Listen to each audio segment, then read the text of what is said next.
I'm Alexander Feliz, and with Laura Boomer, it is our pleasure to present the APSA Surgical Critical Care Committee session. We have some great presenters this evening. Start with updates in pediatric sepsis management by Robert Vandewalle, transfusion therapy strategies and complications by Natalie Drucker, Thatch and Howard Pryor, fluid overload in critically ill children by Alejandro Garcia.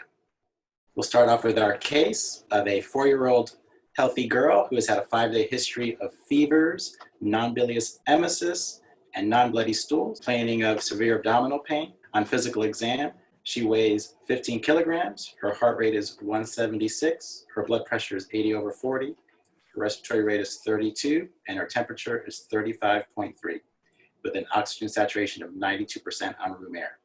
She appears lethargic, her abdomen is distended, firm, and diffusely tender. Her extremities are cool with a capillary refill of greater than 3 seconds. The emergency room got a CT, and in her pelvis, you see that she has multiple pelvic abscesses.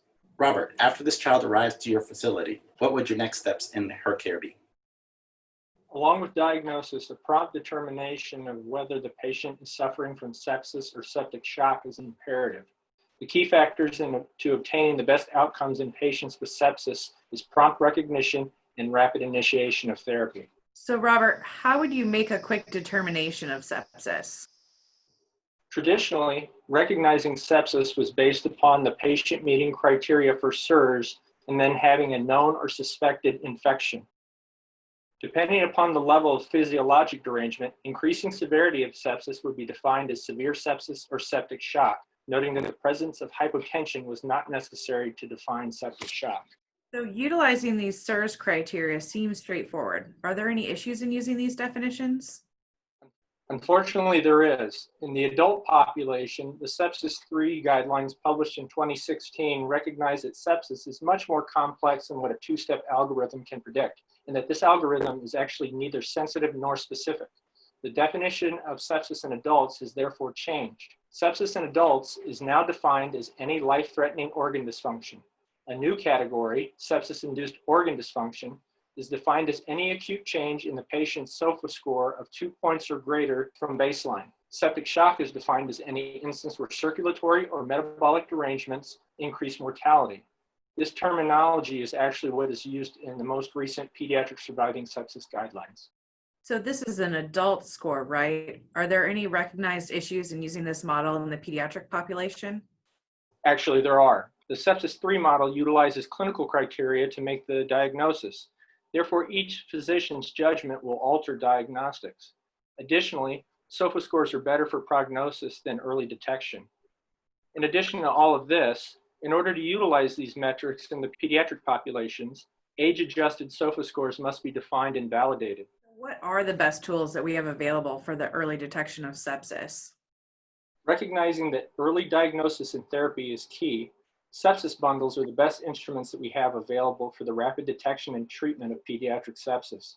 In fact, some of the strongest data with regards to improvement in mortality in pediatric patients involves adoption of these bundles. Typically, there are 4 bundles used reflecting different phases of treatment: recognition, resuscitation, stabilization, and performance. So what should be included in the sepsis recognition bundle?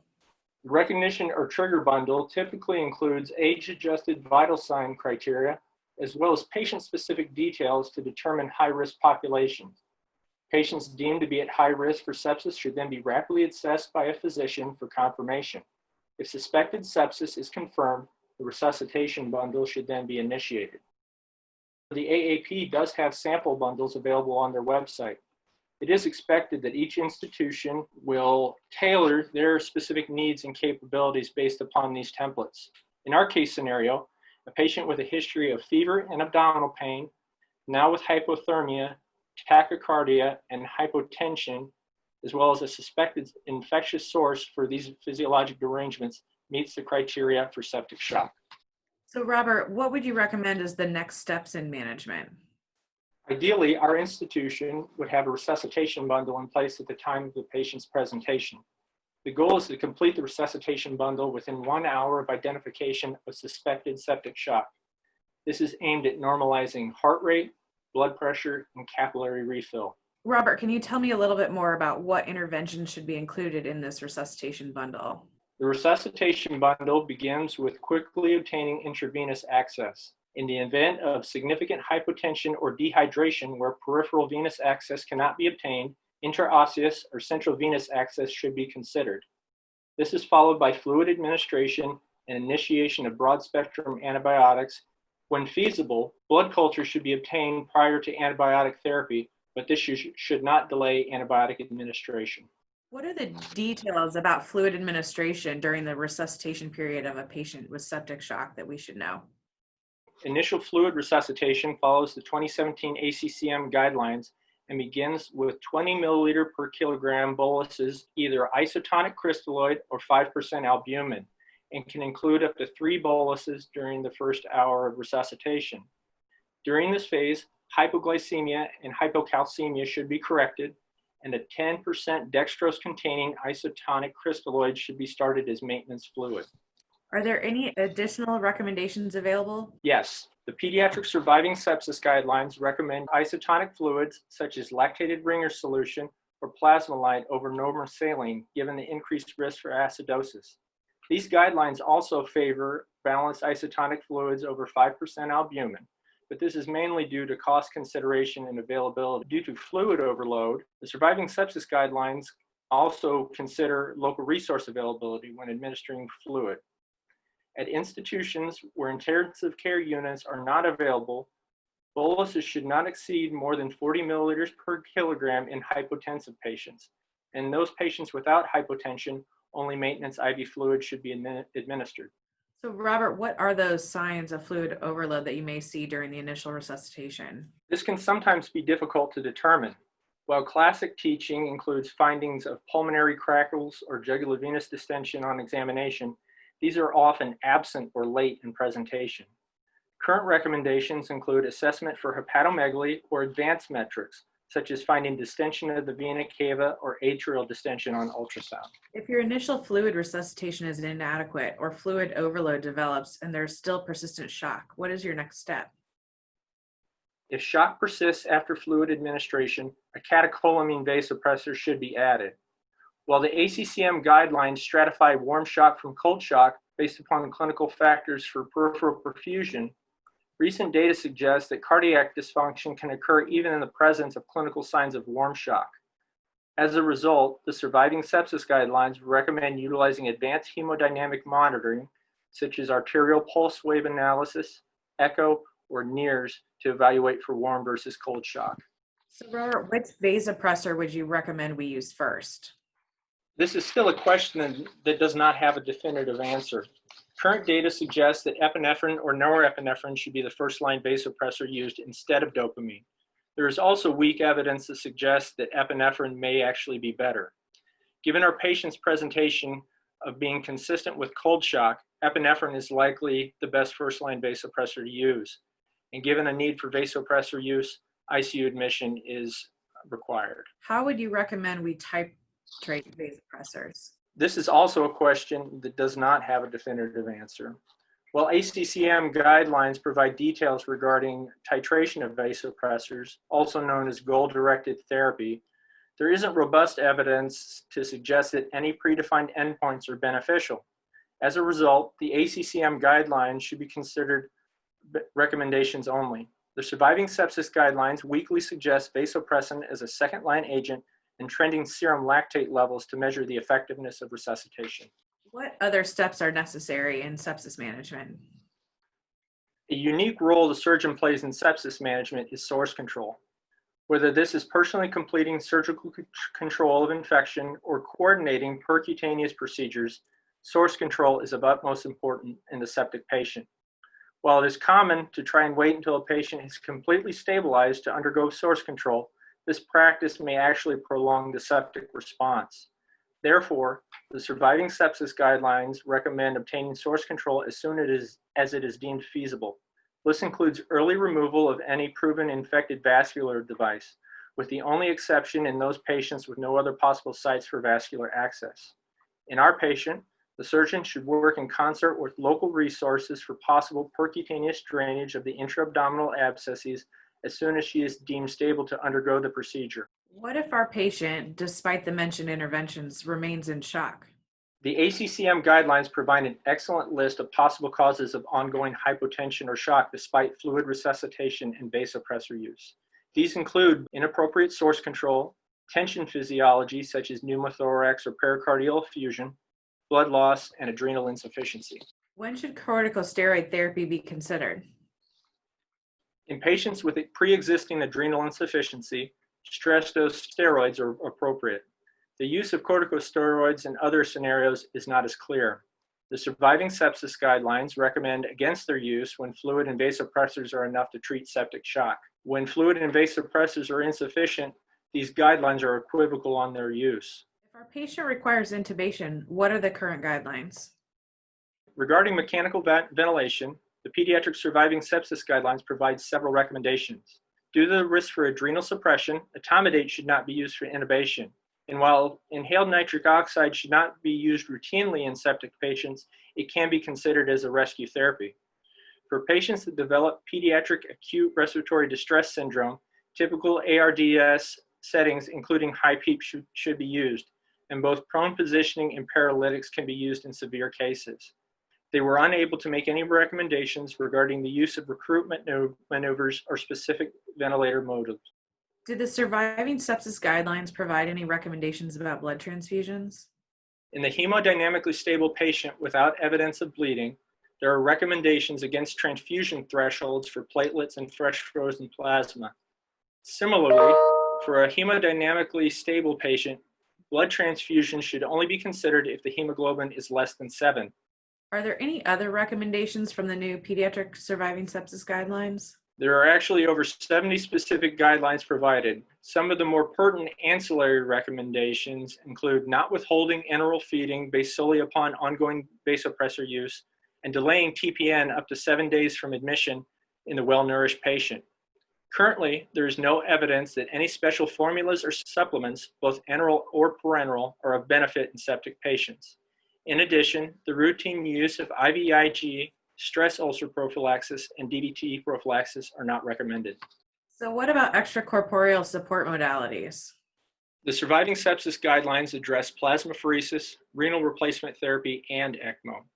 In the absence of thrombocytopenia-associated multiple organ failure, routine plasmapheresis in septic patients is not recommended. The guidelines are equivocal on its use when it is present. The Surviving Sepsis Campaign recommends utilizing low-volume renal replacement therapy for the treatment of or prevention of fluid overload. The recommendations for the use of ECMO in septic patients needs to be explained. In the septic patient, the exact indication for ECMO must be delineated prior to the initiation of ECMO therapy. For patients requiring ECMO primarily for pediatric acute respiratory distress syndrome, veno-venous ECMO is recommended. This is assuming that hemodynamic support and metabolic derangements do not need to be supplemented by ECMO. For those patients with septic shock refractory to all other treatments, veno-arterial ECMO should be considered. The best outcomes for veno-arterial ECMO in septic shock have been obtained in patients where ECMO flows were at least 150 milliliters per kilogram per minute, with questionable utility for ECMO in sepsis for those patients who could not obtain these flow rates. Let's get back to our case. She has responded to our care in the PICU. Interventional radiology was consulted to drain her abscess. Upon returning back to the unit, the radiologist says that he got a flash of blood prior to the pus, but feels comfortable that the abscess was drained. An hour later, the heart rate goes up to 120, the blood pressure drops to 90/70. A 20 cc per kilogram bolus is given. The labs come back with a hemoglobin of 6.2 and a hematocrit of 18.1 and an INR of 2.7. At this point, the heart rate has shot up to 150 and the blood pressure is 85/70. A repeat CT shows that the pelvis is now full of blood. Howard, how do we start to think about transfusion in this patient? In a massively bleeding patient, the first phase of transfusion is hemostatic resuscitation, which takes place before hemostasis has been achieved.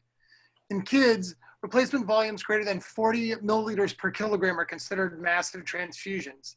And we transfuse in a ratio of 1 to 1 to 1 packed red cells, plasma, and platelets until bleeding is no longer life-threatening.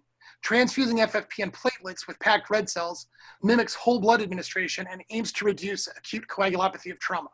So looking back at our patient has a presumed external iliac injury. Massive transfusion protocol was activated immediately.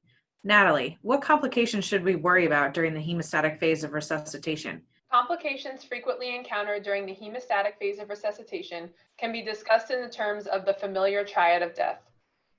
Coagulopathy, while present initially, can be exacerbated by failing to adhere to the 1:1:1 product ratio of massive transfusion. A disproportionate emphasis on packed red blood cell transfusion will lead to more severe clotting factor deficiencies and worsening blood loss. Hypothermia should be avoided and corrected by using blood warmers to administer blood products. Acidosis due to hypoperfusion and increased lactic acid can also occur. Sodium bicarbonate should be administered for any patient with a pH less than 7.2 to allow pressors to work and improve circulation. Hyperkalemia can occur due to cell lysis, and this can be avoided by using large bore IVs and avoiding old blood, especially in neonates. Citrate in red blood cells will chelate calcium, leading to hypocalcemia, so calcium should be empirically replaced during transfusion to stabilize the cardiac membrane and prevent profound hypocalcemia. Our patient did indeed have an external iliac artery injury, which was repaired in the operating room. Now that she has been stabilized with our hemostatic resuscitation phase of transfusion, Keith, what are the pediatric critical care transfusion recommendations and guidelines from this point forward? Once hemostasis has been achieved, we move on to goal-directed therapy. This involves specific component administration and is driven by viscoelastic hemostatic assays. This phase involves both volume support and directed components to prevent traumatic coagulopathy. PRBCs, platelets, FFP, and even cryoprecipitate are part of this phase, but we utilize them in different ways based on the goals that we are pursuing. Okay. But Natalie, if we specifically look at red blood cell transfusion, what are the most recent guidelines for goal-directed transfusion? This is a busy slide, but we wanted to include the most recent guidelines for your later review. We'll look more closely at a few sections of this. The very top line of this diagram describes a child in hemorrhagic shock who obviously requires transfusion in a 1:1:1 ratio. This is the hemostatic phase of transfusion we've already discussed.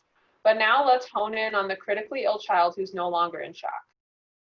Let's not forget the goal of packed red blood cell transfusion is to maintain oxygen delivery to tissues and prevent anaerobic respiration. Red blood cell transfusions are not used to treat anemia, defined as a decreased red blood cell mass. Based on these guidelines, anyone with a hemoglobin less than 5 should be transfused. It comes down to clinical judgment for anyone with a hemoglobin greater than 5. Stable patients with hemoglobin above 7 should not be transfused just because of any of the following reasons: critical illness, postoperative state, ARDS, sepsis, some non-life-threatening bleeding, need for renal replacement therapy. Consideration to transfusion in these patients should be given in acute brain injury and any oncologic diagnosis with bone marrow failure. Generally, the recommendations seem to boil down to clinical judgment for red blood cell transfusion for most of our critically ill patients. Howard, if hemoglobin level and severity of anemia aren't great indicators, what are some measures that we can use to assist in our clinical judgment? Our patient is in the hemoglobin 5 to 7 range. So we start with the oxygen delivery equation, DO2 on this graph, and the key elements of this equation are cardiac output, hemoglobin concentration, and oxygen saturation. Oxygen delivery will decrease with the decreasing hematocrit and constant cardiac output, but it is important to remember that at the cellular level, the main determinant of aerobic respiration is not exclusively oxygen delivery, but whether oxygen delivery exceeds oxygen extraction capacity. Oxygen consumption, or VO2, is dependent upon both oxygen delivery and oxygen extraction percentage and is conserved across a wide spectrum of hemoglobin concentrations, as shown on the next slide. VO2 remains relatively constant over a broad range of hemoglobin values, down to an apparent limit around a hematocrit of 10, which is approximately hemoglobin of 4.8. Showing that cellular oxygen extraction compensates for a decreasing oxygen delivery and prevents lactic acidosis. So the bottom line, mixed venous oxygen saturation around 60% or 65% centrally is the limit of aerobic oxygen extraction at the cellular level, and a lactate greater than 2 suggests anaerobic respiration. These are the physiologic indicators that suggest a red blood cell transfusion will deliver a clinical benefit. So based on these new measures on the post-op day 2 in the PICU, it appears that our patient has achieved adequate oxygen delivery as evidenced by the lactate and mixed venous O2. Keith, how do we decide whether to give crystalloid for further volume support or give plasma, platelets, or some other adjunct during goal-directed resuscitation? Viscoelastic assays are the most practical way to measure blood coagulation. This is a tag tracing. A bit of blood is placed in a cup and a pin is suspended in the cup. The motion of the pin as the liquid blood begins to clot can measure the speed and strength of blood clotting. The values obtained are used to guide blood product administration. The R time is the time to first clot formation. The K time and the alpha angle measure the rate of clot formation once initiated. The MA, or the maximum amplitude, is a measure of clot strength, and the LY30, or 30-minute lysis percentage, is a measure of clot stability. This representative slide suggests product selection and dosing for each abnormal value. The more severe the derangement, the more of each product should be given. So back to our patient. She's been hospitalized in the PICU for over 48 hours and has received a significant amount of blood products. The critical care team has noticed that she has increased ventilator requirements over the last few hours, and on exam, she has developed bilateral rales. Natalie, what are you worried about now? In a patient with acute onset of pulmonary edema after transfusion, it's important to think of both TACO, or transfusion-associated circulatory overload, and TRALI, or transfusion-related acute lung injury. Let's talk about each one. TACO occurs in about 1% of blood transfusions and is the transudative pulmonary edema related to increased hydrostatic pressure in the lung capillaries around each alveolus. Patients who are most at risk are children less than 3 and those with cardiac failure, renal impairment, or fluid overload. TACO can be prevented by limiting transfusions and anticipating volume overload. Other findings in TACO include positive fluid balance, increased BMP, usually greater than 1200, and increased pulmonary artery pressure, usually greater than 18 millimeters of mercury. TACO responds well to diuresis. So the other side of this picture represents TRALI, which can initially be confused for TACO, but has a different pathophysiology. Howard, can you tell us a little more about it? Sure.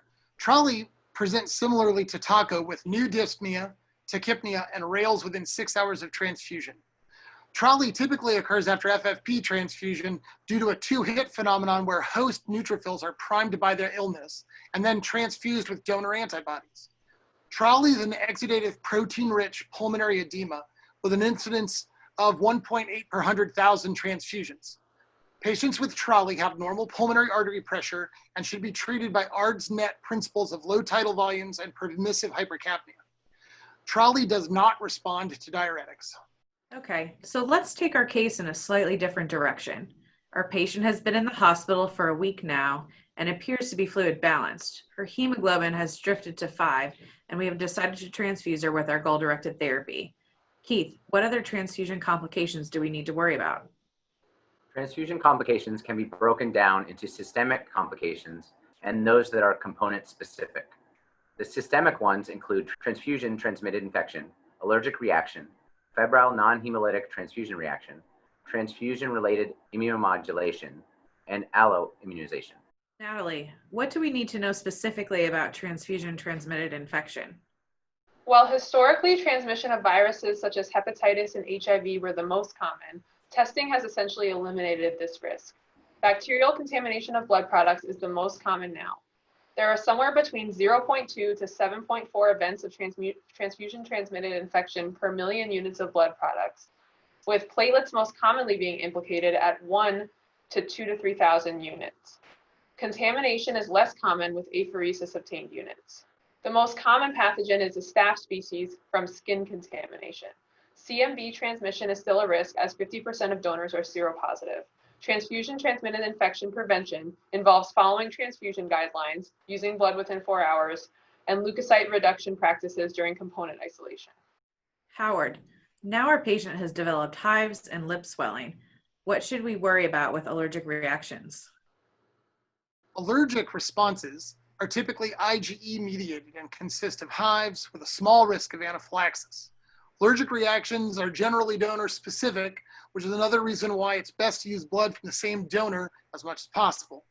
Washing packed red cells free from any remaining plasma can reduce the risk of allergic reaction, and treatment for allergic reaction to blood transfusions is antihistamines with steroids for severe cases and possible intubation if the airway is threatened. Okay. Keith, you get a call from a nurse that your patient is 20 minutes into a transfusion and now has a fever. What should we worry about? Febrile, non-hemolytic transfusion reactions are the most common type of reaction, with about 1% of transfusions resulting in benign fever. The likely cause is leukocyte and cytokine contamination of blood units. Incidence of these reactions is reduced by leukocyte filtration or reduction and early use of blood products. There is no long-term morbidity of this type of reaction, but patients who experience it are at increased risk for future similar reactions. Remember, this is a diagnosis of exclusion. One must rule out more serious causes of post-transfusion or post-operative fever before attributing the fever to this. If our patient has now developed a nosocomial infection after her transfusion, Howard, do you think this could be related? It certainly could. Transfusion-related immunomodulation, or TRIM, is not completely understood, but certainly can alter a patient's immune system function during the course of an ICU admission. It's thought of as a two-hit hypothesis, where the patient's immune system is already occupied with an immune response to critical illness, and then a transfusion distracts the immune system and dulls the immune response. TRIM has been associated with nosocomial infections, the recurrence or spread of cancer, and interestingly, improved renal allograft survival. Natalie, are there any complications that are typically associated with specific blood components? The most common component-specific complications are hemolytic transfusion reactions, both acute and delayed, related to packed red blood cell transfusion, and trolley and taco related to plasma transfusion. The most common cause of hemolytic transfusion reactions are unfortunately human error with cross-matching. Acute hemolytic transfusion reaction related to ABO incompatibility is related to IgM and complement activation. Cell lysis releases free hemoglobin, which damages tissues, leading to ATN and renal failure. The presentation of acute hemolytic transfusion reaction is fever, hypotension, renal failure, dark urine, and often DIC. Management includes stopping the transfusion, fluid resuscitation, and diuresis to flush the kidney. Delayed reactions are due to development of alloantibodies against minor blood groups and usually represent 2 to 10 days after transfusion. IgG and C3b opsonization activates erythrophagocytosis, leading to abnormally shaped RBCs, which lyse and release unconjugated bilirubin. The presentation of delayed hemolytic transfusion reaction is anemia and jaundice. Management is just supportive care, with possible additional transfusions for anemia. So it's clear with all of this discussion of complications that there's so much we need to consider when giving transfusions to our patients. Howard, what is the risk of transfusion complications compared to other causes of morbidity and mortality for children? Well, this chart puts the risk in some perspective. The risk of contracting a virus or suffering a fatal hemolytic reaction is about the same as being killed in an airplane crash or by lightning. Life-threatening reactions are on the same level of frequency as firearm homicide, at about 1 in 100,000. Trolley is slightly more common, about the same chance as being killed in a motor vehicle collision. And finally, taco and non-hemolytic fever are quite common, with about 1% of patients experiencing these. The bottom line is, if a patient needs a transfusion, it should be given. The benefits of blood product administration likely outweigh the risks, but do be thoughtful and limit unnecessary transfusions to reduce patient complications in general. She has received more blood products and continued crystalloid resuscitation. In spite of the aggressive fluid resuscitation, her weight has gained to 19.5 kilograms. Her urine output has now decreased to 5 milliliters per hour and appears dark, and her creatinine has gone up to 3.8. Alex, what is fluid overload and why is it a problem? In a nutshell, fluid overload is defined as a patient having a positive fluid balance. Fluid overload has been studied extensively in the adult and pediatric literature. We know that fluid overload is common, it affects surgical patients, and it is associated with adverse outcomes. In this study from Alberta, Canada, they reviewed over 1,000 PICU patients and found that fluid accumulation of greater than 10% was present in a third of their patients within the first few days of admission. As this table demonstrates, non-survivors had a significantly higher fluid overload percentage. Don't you think that we managed this well already? I believe that we as clinicians often underdiagnose fluid overload. In this study from Baylor, they found that greater than 90% of patients continued to receive more than maintenance fluids on ICU day 3. More importantly, the majority of this extra fluid was potentially modifiable. In the same study, when they reviewed the medical records, they found that fluid overload was not treated or even documented in 30% of their patients. Therefore, recognition is the first step. We know from numerous studies that a fluid overload of greater than 15% is associated with increased rates of infection and delayed wound healing. It is also associated with worsening oxygenation and prolonged time on a ventilator. The first step for our patient is to recognize that fluid overload is present, calculate the degree of fluid overload, and then begin concentrating the intravenous fluids and remove any extraneous fluid. We would then also consider the use of diuretics at this time. Are there other patient populations that are particularly susceptible to fluid overload? The group in which the detrimental effects of fluid overload has been best studied is the post-cardiotomy patient. In this systemic review, they found that fluid overload was an independent predictor of AKI development, longer ICU stay, and mortality. This dose-response curve demonstrates an incremental increase in mortality for every % increase in fluid overload. Fluid overload has also been looked at in patients with severe TBI. This population is at higher risk of fluid overload due to the early use of hypertonic fluids in their resuscitation. In this study, they looked at fluid overload at hospital day 10 and found that fluid overload was not associated with poor outcomes, but they did find that infants less than 1 year of age were at the highest risk of developing fluid overload. So before you mentioned acute kidney injury, is AKI considered to be independent of fluid overload? I think first it is important to define the degree of AKI. This can be done using KDIGO, P-RIFLE, or AKIN guidelines.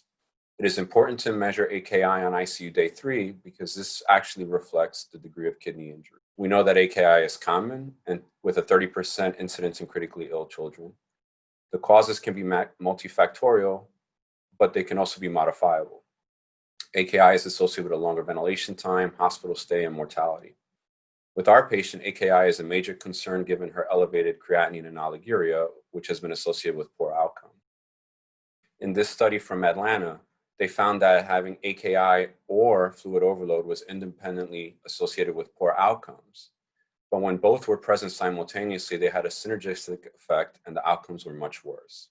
So for our patient, should we consider something like CRRT?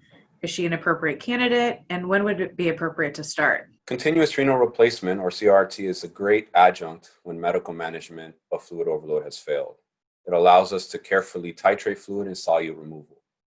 Unfortunately, we know that children who require CRRT have a higher mortality, and this is generally attributable to their underlying disease process. Studies have shown that for every % increase in fluid overload at the time of CRRT initiation, there is also an incremental increase in mortality. A few recent studies have looked at what factors are associated with mortality in patients who require CRRT. Some factors that have been associated with worse outcomes are patients who require vasopressors, are on mechanical ventilation, or have an elevated BUN. Sepsis and neutropenia have been strongly associated with worse outcomes. This recent study from Australia found that the degree of fluid overload, the presence of a hem-onc disease, or a higher pediatric index of mortality 2 score was strongly associated with increased mortality. The ideal time to initiate CRRT is a much harder question to answer. In this same study, they found that survivors had CRRT initiated earlier in their ICU course. So for our patient with fluid overload, I believe that we should consider our early CRRT if she does not respond well to diuresis and fluid restriction. So Alex, what if our patient's clinical status continued to worsen and she needed ECMO support? How would you factor that into your decision about timing for CRRT? There have been a few recent studies that have looked at the effect of fluid overload and CRRT on ECMO. In general, many children have fluid overload prior to initiating ECMO, and they are also at risk of developing fluid overload as part of the inflammatory response to being placed on ECMO.